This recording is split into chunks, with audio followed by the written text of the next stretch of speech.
महर्षि दयानंद सरस्वती जी ने हमारे आपके कल्याण को ध्यान में रखकर अमर ग्रंथ सत्यार्थ प्रकाश की रचना की। हम सभी प्रतिदिन नियमित रूप से इसका पाठ करते, इसका स्वाध्याय करते हैं।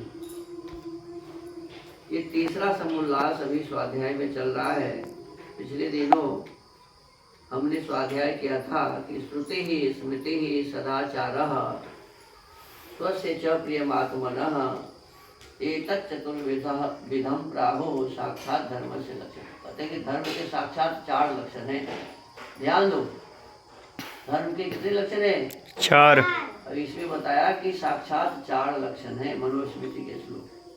तो पहला साक्षात लक्षण है श्रुति ही, माने वेद। क्या है जी? वेद। वेद में जो कुछ भी लिखा है धर्म के साक्षात लक्षण। वेद में जो कुछ भी है क्या है जी?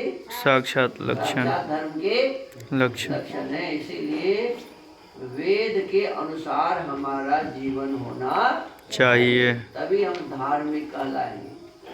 वेद के विरुद्ध यदि हमारा आचरण है तो हम धार्मिक नहीं हो सकते। अभी जितने बाबा दारू पीते हैं, गांजा पीते हैं और कहते हैं मैं तो धर्मात्मा हूँ। अरे धर्मात्मा नहीं, तू दुरात्मा है। क्या है? क्योंकि वेद में कहीं भी गांजा पीना, खैनी खाना नहीं लिखा। समझ में नहीं है?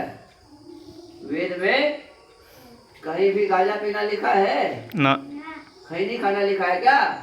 अरे बाबा सब जो गांजा सोचता रहता है, कहता है कि हम धर्म करते हैं। गांजा वाला धर्म कर रहा है। ये वेद के विरुद्ध आचरण है, ये धर्म नहीं है। कोई भी नशा धर्म के विरुद्ध है, वेद के विरुद्ध है। तो हमें श्रुति अर्थात वेद के अनुसार अपने जीवन को बनाना चाहिए। दूसरी बात कहा स्मृति ही। स्मृति का मतलब यहाँ लिखा कि वेदानुकूल आप्तोक्त मनुस्मृति आदि, माने वेद में जैसा लिखा है, ध्यान दो, वेद में जैसा लिखा है वैसा ही यदि किसी किताब में विद्वानों ने लिखा है। कौन सा विद्वान? आप्त विद्वान, जो कभी झूठ नहीं बोलते, जिनका जीवन सत्य से युक्त है, ऐसे आप्त पुरुष जो ग्रंथ लिखे हैं उसको क्या कहेंगे जी? स्मृति। क्या कहेंगे? जो झूठ की खेती नहीं करते, वेदानुकूल ही जिनका जीवन है, ऐसे महापुरुषों के द्वारा जो पुस्तकें लिखी गई है वो क्या है जी? स्मृति ग्रंथ। तो उसमें एक मनुस्मृति है और भी सारे कई स्मृतियां हैं। तो कहते हैं उस मनुस्मृति आदि के अनुसार हमारा जीवन होना चाहिए, तो हम धार्मिक कहलाएंगे। क्या कहलाएंगे? ये धर्म के लक्षण। फिर तीसरी बात कहा कि सदाचारः। सदाचारः का मतलब है कि हमारे जो पूर्वज हुए हैं या अभी जो हैं, जैसे पिताजी हैं, किसी के दादाजी भी हैं, परदादाजी थे, उनसे पहले जो हमारे और भी महापुरुष थे, बहुत पहले भगवान राम हुए, कृष्ण हुए, हरिश्चंद्र हुए, तो उन लोगों ने जो अच्छा काम किया, गार्गी, मैत्रेयी, भारती, सीता, सावित्री, इन लोगों ने जो अच्छा काम किया, उनके आदर्श को हम अपने जीवन में धारण करें। ये है सदाचार। हमारे पिताजी अच्छा काम करते हैं, उस अच्छा काम को हम भी अपने जीवन में धारण करें। ये क्या है जी? सदाचार। समझ गए कि नहीं समझ?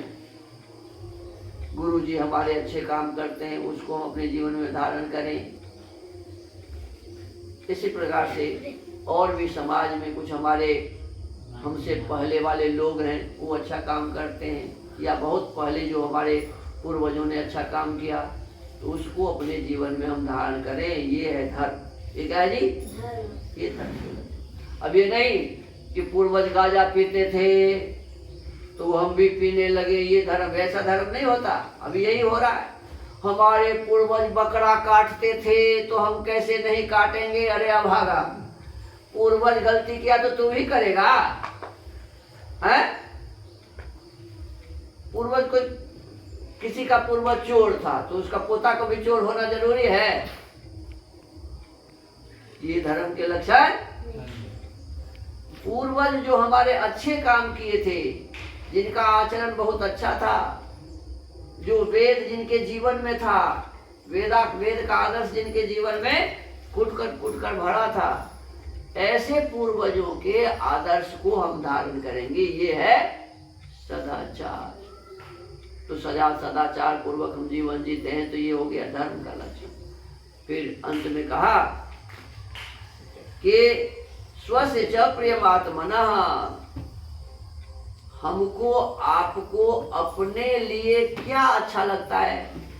ये अच्छा लगता है कि कोई भी हमें दुख न दे।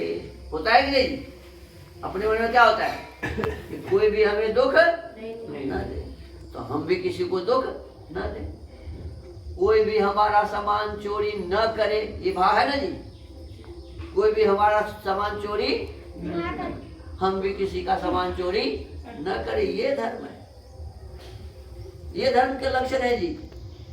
नहीं जो जाओ और मूर्ति पर पानी चढ़ाओ, फूल चढ़ाओ, आरती उतारो, इसका नाम धर्म कहीं नहीं लिखा। देखो 4 लक्षण इसमें बताए ना, 4 में कोई ऐसा है क्या? वेद के अनुसार जीवन हो, स्मृति के अनुसार जीवन हो, हमारे पूर्वजों के सदाचार के अनुसार हमारा जीवन हो, और अपने कल्याण के लिए मुझे जो चाहिए दूसरों से वैसा व्यवहार हम दूसरों के साथ करें। ये है स्वस्य च प्रियमात्मनः, अपनी आत्मा को जो हमें पसंद है हम दूसरों के साथ वैसा ही व्यवहार करें। किसी को ये पसंद नहीं है कि मेरा बेटा शराबी कबाबी बन जाए। पसंद है किसी को? जो शराबी है वो भी नहीं चाहता कि मेरा बेटा शराबी बन जाए। इसका मतलब ये गलत काम है जिसे मुझे भी नहीं करना चाहिए और किसी को भी नहीं करने देना चाहिए। अच्छा काम हम करें, दूसरों के साथ भी अच्छा व्यवहार करें, क्योंकि हम दूसरों से अच्छा व्यवहार चाहते हैं। ये स्वस्य च प्रियमात्मनः कहा कि आत्मा में प्रिय अर्थात जिसको आत्मा चाहता है, जैसे कि सत्य भाषण से, जैसे सत्य भाषण माने हम सत्य बोलना, लोग हमारे साथ सत्य बोले ऐसा हम चाहते हैं ना, तो हम भी किसी के साथ झूठ न बोले, सत्य ही बोले। ये धर्म।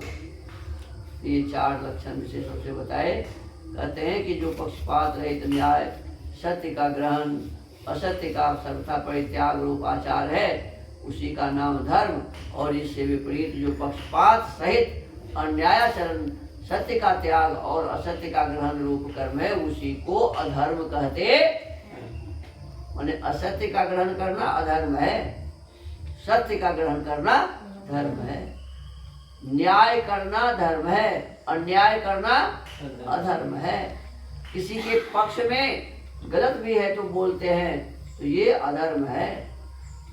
किसी का भी पक्ष, चाहे मेरे पिताजी ही क्यों ना हो, मेरे माताजी ही क्यों ना हो, मेरे भाई ही क्यों ना हो, मेरे कुटुंब परार ही क्यों ना हो, जब वो गलत करते हैं तो हम उनके पक्ष में खड़े न हो गए। नहीं ये तो हमारा भाई है, अच्छा ही काम करता है।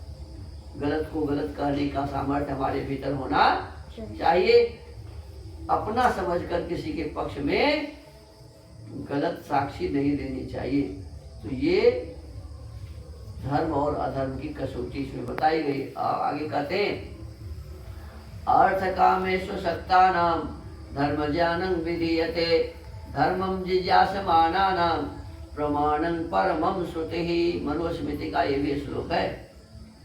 कैसे ये कुछ लोग हैं भीमवादी, सब मनुस्मृति जलाता है। कितनी अच्छी अच्छी बातें, फिर उसको इसमें से अच्छी बातें खोजनी चाहिए। और ये समझिए जो मनु इतना सुंदर बात लिखते हैं, वो क्या कहते हैं, वो गलत बातें कैसे लिखेंगे? जो इतनी अच्छी बातें लिखते हैं वो गलत बात लिखेंगे क्या? तो गलत बात किसी ने इसमें घुसा दिया है, ये उनको समझ नहीं है। यदि ऐसा इतना समझ ले कि गलत बातों को किसी ने इसमें घुसा दिया है तो इसमें से गलत को हटा दो, अच्छी जितनी बातें हैं वो मनु की बनाई हुई है।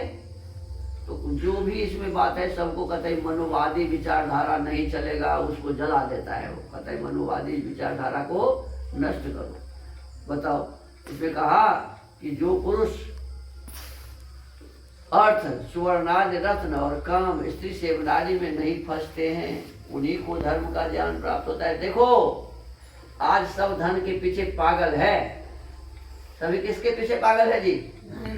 धन के पीछे सभी पागल हो गया है। धन के सामने और किसी का महत्व नहीं देता है।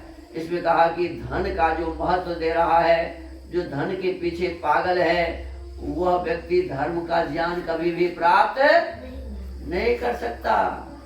और जो काम वासना में लिप्त रहता है, स्त्रियों के पीछे पागल है, पुरुषों के पीछे पागल है, तो ऐसे स्त्री पुरुष भी धर्म का ज्ञान प्राप्त नहीं कर सकते।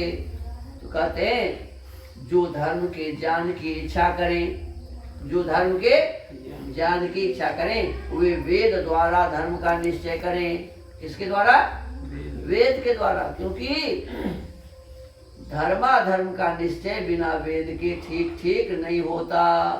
कहते हैं प्रमाणं परमं श्रुति। परम प्रमाण क्या है जी? श्रुति है, वेद ही है। इसीलिए हमको आपको वेद के अनुसार अपने जीवन को बनाने का पूरा प्रयास करना चाहिए और श्रद्धा पूर्वक वेद को पढ़ाना चाहिए, सुनना सुनाना चाहिए। अपने जीवन का लक्ष्य बनाना चाहिए। ऐसे धन कमाना लक्ष्य नहीं बनाना चाहिए, खाना पीना मौज करना इसको लक्ष्य नहीं बनाना चाहिए। इसको लक्ष्य बनाना चाहिए जी वेद का स्वाध्याय, वेद का सुनना, वेद का सुनाना, वेद का पढ़ना, वेद का पढ़ाना। ये हमें लक्ष्य अपने जीवन का बनाना चाहिए।